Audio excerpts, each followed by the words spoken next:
இது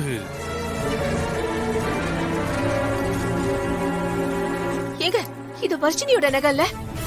ஆமாமா ஆமா, எந்த நகையை இசை எடுத்துட்டான்னு அவன் மேல திருட்டு படி போட்டாங்களோ அதே நகை தான் இது.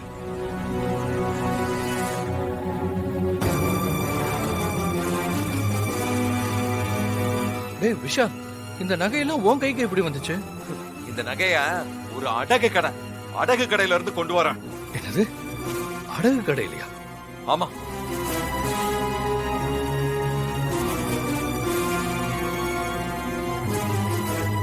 அடகு கடைக்கு எப்படி இந்த நகை போச்சு? அதான்ப்பா எனக்கே தெரியல. என் போலீஸ் ஃப்ரெண்ட வச்சு காணாம போன நகையை பத்தி அவங்க கிட்ட விசாரிக்க சொன்னேன்.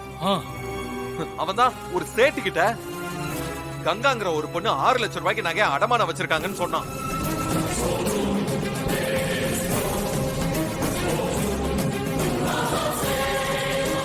அங்க போய் விசாரிச்சு பார்த்ததுல இதெல்லாம் நம்ம வர்ஷினிக்காக வாங்கின நகைன்னு நான் தெரிஞ்சுக்கிட்டேன். கங்கா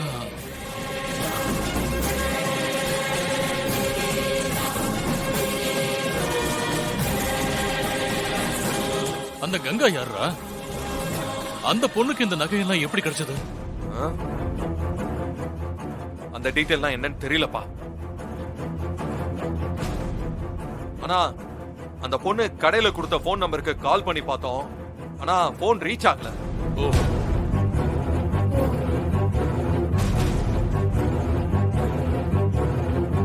ஐயோ அக்கா, வசமா மாட்டிக்கிட்டோமே அக்கா.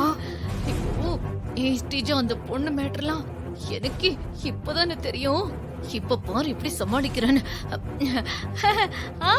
நல்லா இருக்கு விஷால், ரொம்ப நல்லா இருக்கு. உனக்கும் இசைக்கும் எங்களை பார்த்தா எப்படி தெரியுது? உன் பொண்டாட்டி நகை விஷயத்துல மாட்டிக்கிட்டாங்கிறதுக்காக அவளை காப்பாத்தணும்னு இப்ப அவ கூட சேர்ந்துகிட்டு கங்கா யமுனான்னு டிராமா போடுறியா? சிந்தாமணி, கொஞ்சம் பார்த்து பேசு. விஷால பத்தி நீ இந்த மாதிரி பேசுறதை என்னால கேட்டுட்டு இருக்க முடியாது. அண்ணே, விஷால் சொல்றதுக்காக நம்ம அப்படியே ஏத்துக்க முடியுமா? இவ்ளோ நகை திடீர்னு காணாம போயிருக்கு. இசை மேல நம்மளுக்கு சந்தேகம் வந்திருக்கணும். உடனே மாட்டிக்கிட்டதுக்கு அப்புறமா இதோ நகையெல்லாம் திருப்பி கொண்டு வந்துட்டு யாரோ கங்கானெல்லாம் சொல்றான். என்னன்னு சொல்லி அந்த பொண்ணோட டீடைல்ஸ் கேட்டா போன் போக மாட்டேங்குதுன்னு சொல்றான். சிந்தாமணி,